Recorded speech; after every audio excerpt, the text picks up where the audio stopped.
ಸ್ವಾಮಿ, ಅಭಿಷೇಕ ನಿಂತು ಹೋಗಿದೆ. ನನ್ನ ಮಗನ್ನ ಕಾಪಾಡ್ಕೊಳ್ಳೋ ದಾರಿ ಏನು?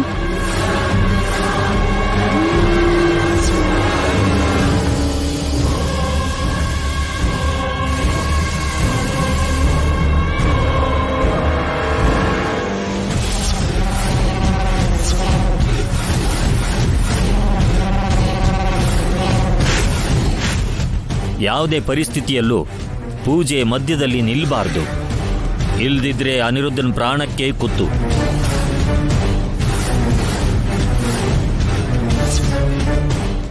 ನನ್ನಿಂದಾಗಿ ಯಾಗ ನಿಂತು ಹೋಯ್ತು. ಹಾವಾಗಿ ಬದಲಾಗ್ಬಿಟ್ಟೆ. ಈ ಸ್ಥಿತಿಲಿ ಮಾವಯ್ಯ ಏನಾದ್ರೂ ನೋಡಿದ್ರೆ?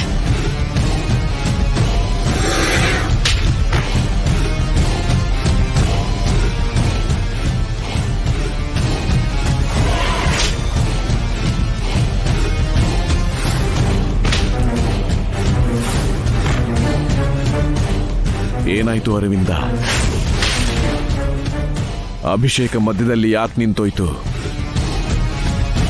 ಈ ಪೂಜೆ ಪೂರ್ತಿ ಆದ್ರೇನೆ ನನ್ ಮಗ ಉಳಿತಾನೆ ಅಂತ ಗೊತ್ತಿದ್ರು ಕೂಡ ಈ ಪೂಜೆನ ನಿಲ್ಸಿದ್ಯಾರು? ಅಭಿಷೇಕನ ಪೂರ್ತಿ ಮಾಡಬೇಕಾಗಿರೋ ಪರ್ಣಿಕ ಎಲ್ಲೋದ್ಲು? ಹೇಳೋ. ಅದು ಪರ್ಣಿಕಾ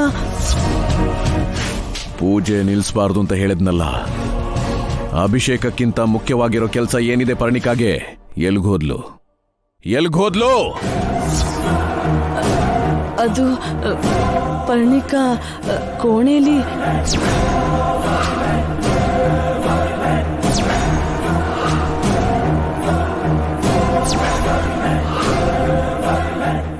ಭಗವಂತ, ಇವತ್ತು ನಾನು ಮಾವಯ್ಯಗೆ ಹಾವು ಅಂತ ಗೊತ್ತಾಗ್ಬಿಡುತ್ತೆ. ನನ್ನನ್ನ ಖಂಡಿತವಾಗ್ಲೂ ಸಾಯಿಸ್ಬಿಡ್ತಾರೆ. ಪರ್ಣಿಕಾ, ಪರ್ಣಿಕಾ, ಪರ್ಣಿಕಾ, ಏನಾಯ್ತು ನಿನ್ಗೆ? ಬಾಗುಲ್ ತೆಗೆ. ಪರ್ಣಿಕಾ, ಪರ್ಣಿಕಾ.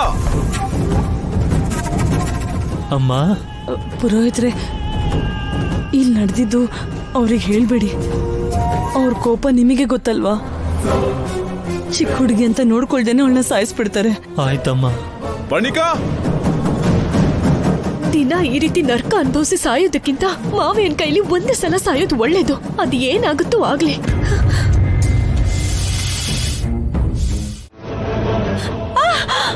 ನೋಡು, ಸಾವು ಬದುಕಿನ ಮಧ್ಯೆ ಹೋರಾಡ್ತಿರೋ ನನ್ನ ಮಗನ್ನ ನೋಡು.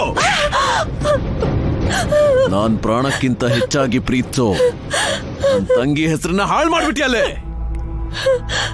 ಹುಟ್ಟಿದ ತವ್ರ ಮನೆ ಮೇಲೆ ಪ್ರೀತಿಯಿಂದ ಅತ್ತೆ ಮನೆಗೆ ಹೋಗ್ದೆ ಅಣ್ಣನಿಗೆ ಬೆಂಬಲವಾಗಿ ನಿಂತಿರೋ ನನ್ ತಂಗಿ ಮಗಳೇನ ನೀನು? ಇಲ್ಲ, ನೀನು ಮೊದ್ಲಿದ್ದ ಪರ್ಣಿಕಾ ಅಲ್ಲ. ದಿನಗಳು ಬದಲಾಗ್ತಿದ್ದ ಹಾಗೆ ಪ್ರೀತಿ ವಿಶ್ವಾಸ ಎಲ್ಲ ಹೋಗಿ ವಿಷ ತುಂಬಿಕೊಂಡಿದ್ಯಾ. ನನ್ ಭಾವನೆ, ನನ್ ಪ್ರಾಣ ಅವನಿಲ್ದೆ ನಾನು ಬದುಕಲ್ಲ ಅಂತ ಹೇಳ್ದೆ. ಅದಕ್ಕೆ ನನ್ ಮಗನ್ ಪ್ರೀತಿಗಿಂತ ನನ್ ಸೊಸೆ ಸಂತೋಷನೇ ಮುಖ್ಯ ಅಂತ ನನ್ ಮಗನ್ ಎದುರಾಕೊಂಡು ಮದುವೆ ಏರ್ಪಾಡು ಮಾಡ್ದೆ. ಅದಕ್ಕೆ ನೀನ್ ಏನ್ ಮಾಡ್ದೆ? ಮದುವೆ ಸಂದರ್ಭದಲ್ಲಿ ಮದುವೆ ಹಸೆಮಣೆಯಿಂದ ಎದ್ದೋದೆ. ಅದಕ್ಕೆ ನಾನು ಒಂದು ಮಾತು ಕೂಡ ಹೇಳಿಲ್ಲ. ಯಾಕೆ? ನನ್ ತಂಗಿ ಮಗಳು ಅಂತ. ಅದೇ ನಾನು ಮಾಡಿದ ತಪ್ಪು. ಆ ದಿನನೇ ನಾನು ನಿನಗೆ ಹೊಡೆದು ಸರಿಯಾಗಿ ಬುದ್ಧಿ ಕಲ್ಸಿದ್ದಿದ್ರೆ ಇವತ್ತಿನ ದಿನ ನನ್ನ ಮಗನ್ ಪ್ರಾಣ ಉಳಿಸೋದಿಕ್ಕೆ ಮಾಡ್ತಿರೋ ಪೂಜೆನ ಬಿಟ್ಬಿಟ್ಟು ನೀನು ಹೋಗ್ತಾನೆ ಇರ್ಲಿಲ್ಲ.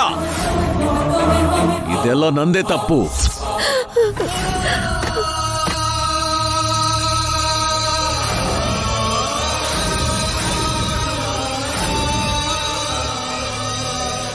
ಅನಿರುದ್ಧ್, ಅನಿರುದ್ಧ್, ಅನಿರುದ್ಧ್, ಹೇಯ್ ಹೇಯ್ ಮಗನೇ ಅನಿರುದ್ಧ್, ಒಂದ್ಸಲ ನಿಮ್ಮ ಅಪ್ಪನ್ ನೋಡು. ಅನಿರುದ್ಧ್, ಅನಿರುದ್ಧ್, ಏಯ್ ಅನಿರುದ್ಧ್. ಅರವಿಂದ, ಅರವಿಂದ, ಅರವಿಂದ, ಅರವಿಂದ, ಏನಾಗಲ್ಲ ಅರವಿಂದ. ಅನಿರುದ್ಧ್ ಏನಾಗಲ್ಲ. ಅರವಿಂದ, ಅರವಿಂದ, ಈಗ ನಿನಗ್ ಸಂತೋಷ ಆಯ್ತಾ? ಇವಾಗ ನಿನಗ್ ಸಂತೋಷ ಆಯ್ತಾ? ಹೇಳೇ ಬಾಯ್ಬಿಟ್ಟು. ಹೆತ್ತು ಮಗನ್ನ ಸಾವು ಬದುಕಲ್ಲಿ ನೋಡಕ್ಕಾಗ್ದೆ ಹೆತ್ತು ತಾಯಿ ಕೂಡ ಪ್ರಜ್ಞೆ ತಪ್ಪಿ ಬಿದ್ದೋದ್ಲು. ಈಗ ಸಂತೋಷವಾಗ್ತಿದ್ಯಾ ನಿನ್ಗೆ?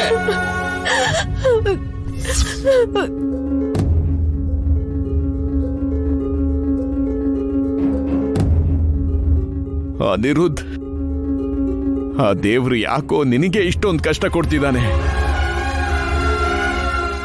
ಏನಾಯ್ತೋ ನಿನಗೆ ಈ ರೀತಿ ಪರಿಸ್ಥಿತಿ ಬರುತ್ತೆ ಅಂತ ನಾನು ಕನ್ಸಲ್ಲೂ ಅನ್ಕೊಂಡಿಲ್ಲ ಕಣೋ. ಅನಿರುದ್ಧ್, ಅಮ್ಮ ಪುಣ್ಯ, ಯೋಚನೆ ಮಾಡಬೇಡ. ನಿನ್ನ ಪ್ರೀತಿ ನಿಜವಾದ್ದು. ಸೃಷ್ಟಿಯಲ್ಲಿ ಪ್ರೀತಿನೇ ಶಾಶ್ವತವಾಗಿರೋದು. ನಿನ್ನ ಪ್ರೀತಿಯನ್ನ ನಂಬ್ಕೊಂಡು ನಿನ್ನ ಪ್ರಯತ್ನನ ಶುರು ಮಾಡು. ಇನ್ಮೇಲೆ ನೀನಿಡೋ ಪ್ರತಿ ಹೆಜ್ಜೆ ನಾಗನಿಧಿಯಲ್ಲಿರೋ ಅಮೃತ ಕಳಶದ ಕಡೆ ಹೋಗುತ್ತೆ. ಆದ್ರೆ ನೀನ್ ಹೋಗೋ ದಾರಿಯಲ್ಲಿ ಸಾಕಷ್ಟು ಆತಂಕಗಳು ಬರುತ್ತೆ. ಅದೆಲ್ಲವನ್ನ ನೀನು ಧೈರ್ಯವಾಗಿ ಎದುರಿಸ್ಬೇಕು. ಊಹಿಸದೇ ಇರೋ ಶಕ್ತಿಗಳು ನಿನಗೆ ದಾರಿ ತೋರಿಸುತ್ತೆ, ನಿನ್ನ ಗುರಿಯನ್ನ ತಲುಪಿಸತ್ತೆ. ಒಳ್ಳೆ ಮನಸ್ಸಿನಿಂದ ಮಾಡೋ ಒಳ್ಳೆ ಕಾರ್ಯಕ್ಕೆ ದೈವ ಯಾವಾಗ್ಲೂ ಸಹಾಯ ಮಾಡುತ್ತೆ ಅನ್ನೋದನ್ನ ಮರಿಬೇಡ.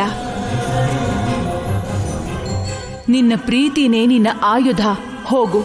ಹೋಗಿ ಜಯಶಾಲಿಯಾಗಿ ಬಾ. ನಿನ್ನ ಅನಿರುದ್ಧ ಪ್ರಾಣನ ಕಾಪಾಡ್ಕೋ. ಸಾಕಮ್ಮ, ಸಾಕು. ನಿನ್ ಮಾತುಗಳೇ ನನಗೆ ಕಣ್ಣು ಬಂದಷ್ಟೇ ಧೈರ್ಯ. ಈಗ ಬೆಳಗ್ತಾ ಇರೋ ಈ ದೀಪನೇ ನನಗೆ ದಾರಿ ದೀಪ. ಹೋಗ್ತೀನಮ್ಮ. ಆ ಅಮೃತ ಕಲಶನ ತಗೊಂಡ್ ಬರ್ತೀನಿ. ನನ್ನ ಅನಿರುದ್ಧನ ಕಾಪಾಡ್ಕೋತೀನಿ. ನಿನಗೆ ಜೊತೆಯಾಗಿ ಆ ಅಗ್ನಿನ ತಗೊಂಡು ಹೋಗು. ವಿಜಯೋತ್ಸವ